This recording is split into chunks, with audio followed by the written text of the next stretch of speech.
Hi అండి. Welcome back to my channel సమీకా స్నేహ. రోటీ, చపాతీ, పుల్కా ఇలా దేంట్లోకైనా సూపర్‌గా ఒక మంచి కాంబినేషన్‌తో కాజు పన్నీర్ చేద్దాం. ఇది చపాతీలోకే కాదు, రైస్‌లో ఇలా బగారా రైస్, వెజిటబుల్ రైస్ ఇట్లా దేంట్లోకైనా చాలా బావుంటుంది కాంబినేషన్‌గా.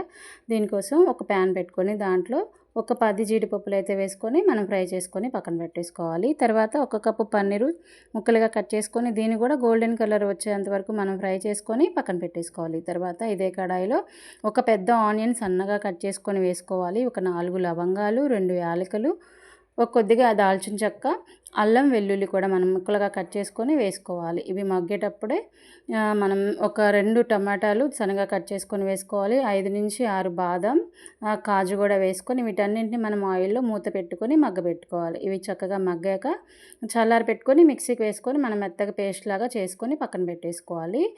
ఇదే కడాయిలో కొద్దిగా ఆయిల్ వేసుకొని ఒక ఎండుమిర్చి కట్ చేసుకొని వేసుకోవాలి. ఒక స్పూన్ జీలకర్ర, 2 బిర్యానీ ఆకు అయితే వేసుకొని మనం ఆయిల్‌లో ఫ్రై చేసుకున్న తర్వాత ముందుగానే మనం పేస్ట్ రెడీ చేసి పెట్టుకున్నాం కదా, అది వేసుకొని ఆయిల్‌లో కొద్దిగా మనం ఫ్రై చేసుకోవాలి. తర్వాత దీంట్లో ఉప్పు, కారం, పసుపు, ధనియాల పొడి, జీలకర్ర పొడి వేసుకొని మంచిగా ఫ్రై చేసుకోవాలి.